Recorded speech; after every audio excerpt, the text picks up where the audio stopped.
Is Carnival Cruise Line Corporation a buy in 2020? That's what I'm going to be going over in this video. Before we get started, go ahead and smash the like button for the YouTube algorithm. I've been hustling on this channel for you guys. I've posted a video almost every day this past week, and so as always, I appreciate the support. And now let's get into this analysis of Carnival Corporation. So to start off, Carnival Corporation is one of the largest cruise ship companies in the world. We can pull up the worldwide cruise line market share, and as we see, Carnival is the largest. This red dot right here represents Carnival Cruise Lines, and they are the largest cruise ship operator in terms of passengers and second in terms of total revenue, only behind Royal Caribbean. And so the cruise line, it has generally been a growing industry. We've seen the trends increase over the past few years. And so taking a look at the stock price of Carnival has tanked from all the way from 70, and they've fallen almost 80%. And obviously this is mostly due to the pandemic we're having and how it's practically forced all cruise lines to shut down. And because of that, Carnival won't be making any money for the foreseeable future. And that is why their share price has dropped 80%. So now let's get into the question, is Carnival a buy after this 80% drop? So we can take a look at Carnival's balance sheet, and the biggest concern I have about Carnival is their level of debt and how they are going to get through this time with no earnings when they have debt payments due. So taking a look, they have as of November 30th, 2019, they had $518 million in cash and short-term investments, which is more than some of the other cruise line operators, but is still a little concerning once we go down to the debt levels to see how much debt they have. So keep that in mind. They have $518 million. And when we come down to their liabilities, this is where things sort of get scary. Short-term debt and current long-term debt is a whopping $1.83 billion. So they almost have 4 times the amount of current debt than they have in cash and assets. Going down even more, total long-term debt, they have over a whopping $9 billion. And so a lot of the long-term debt is something that, we don't have to worry about for the next few years, but it's still something to keep in mind that this company is leveraged up to its nose and is loaded in debt. So this begs the question, what is this company going to do in order to service their debt while they're not making any money?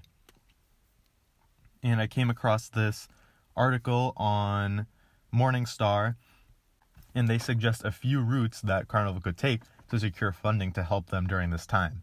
So in addition to the short-term assets that Carnival already has on their balance sheet, they also have access to $11.7 billion with $3 billion in cash and also in export credit facilities. And in addition, Carnival is also going to be trying to lower their expenses from lowering capital expenditures, reducing their administrative costs, and reducing their marketing costs. And so this is basically Carnival Cruise Lines going all out to reduce their spending so they can keep as much of their cash as possible and also raise enough cash so they're able to pay off their debts.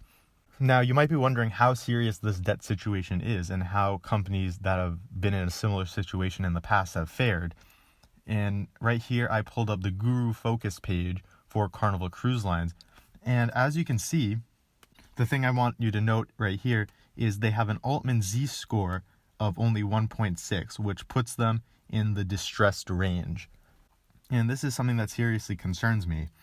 If you don't know what the Altman Z-score is, I have it pulled up here. The Altman Z-score is an accurate method for predicting bankruptcy, and the model shows a 72% accuracy in predicting bankruptcy 2 years before it occurred.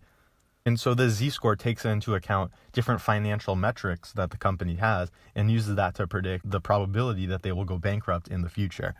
And so there's no doubt about it. Carnival is a distressed company right now, and they have a moderate chance of actually going bankrupt, which would be disastrous for shareholders. There is a probability that Carnival may go bankrupt, but there's also the chance that they could be bailed out by the government. And that is something a lot of people claim, that a government would never let a company as large as Carnival go under, because that would result in job loss, in the cruise line industry taking a massive hit, and would just, cause a lot of pain in the short term.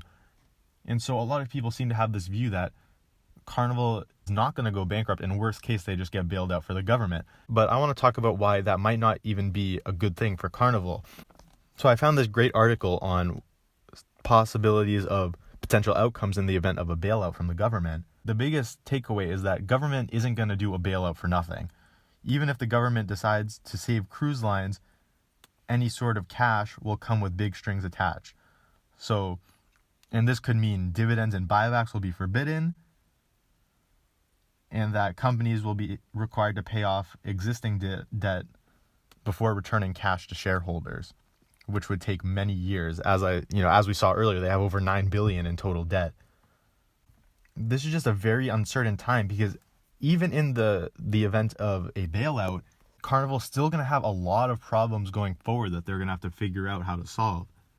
And so, in addition, these situations sort of get rid of some of the reasons for investing in Carnival in the first place. Some people are investing in Carnival now because they see the dividend yield, which their dividend will be cut, but people argue if the dividend eventually returns back to normal, then they will be making a huge dividend. In the event of a bailout, dividends could be banned, as well as buybacks.